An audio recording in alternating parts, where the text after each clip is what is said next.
കാര്യം പറയാനുള്ളതറിയോ? ഇയാള് പറയുന്നത് ഇതുവരെയും പറഞ്ഞു വന്നിരുന്നത് ബഹുമാനിച്ചാൽ ഇബാദത്തായി പോവും, ഇബാദത്ത് അള്ളാഹ്ക്കേ പറ്റുള്ളൂ എന്നൊക്കെയാണ്. ഇപ്പൊ പറയുന്നത്, എന്റെ പ്രസംഗമൊക്കെ കഴിഞ്ഞ ദിവസം മൂപ്പര് വന്നിട്ട് പറയുന്നത്, മാതാപിതാക്കളെ ബഹുമാനിക്കുക, മാതാപിതാക്കളോട് നന്ദി കാണിക്കുക, അത് പടച്ചവന് ചെയ്യുന്ന ഇബാദത്താണ്.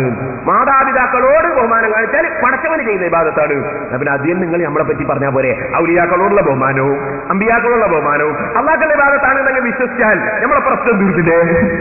അതിപ്പോ നിങ്ങളെ കൊണ്ട് എന്നോട് പറയിപ്പിച്ചു എന്ത്? മാതാപിതാക്കളുള്ള ബഹുമാനവും മാതാപിതാക്കളുടെ നന്ദിയും പടച്ചവനുള്ള ഇബാദത്താണ്. അത് സമ്മതിക്കുന്നതാണ് എനിക്ക് കേൾക്കാൻ പോകുന്നത്. പൊളിച്ചെഴുത്ത് നടക്കട്ടെ.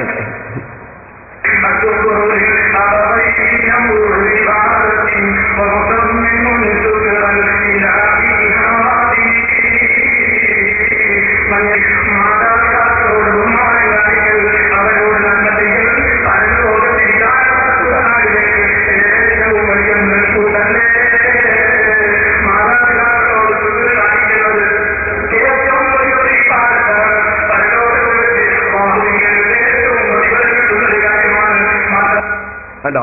മാതാപിതാക്കളോട് ബഹുമാനം കാണിക്കുന്നത്, നന്ദി ശുക്ർ കാണിക്കുന്നത്, അതൊക്കെ അള്ളാഹുവിന്റെ ഇബാദത്താണ്.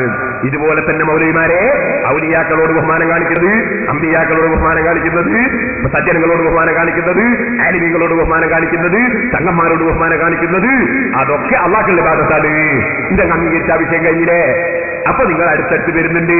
നിങ്ങൾ കിടന്നിടത്തുനിന്ന് എണീക്കൂലെങ്കിലും നടക്കൂലെങ്കിലും കിടന്ന സ്ഥലത്ത് പിടക്കുന്നുണ്ട്.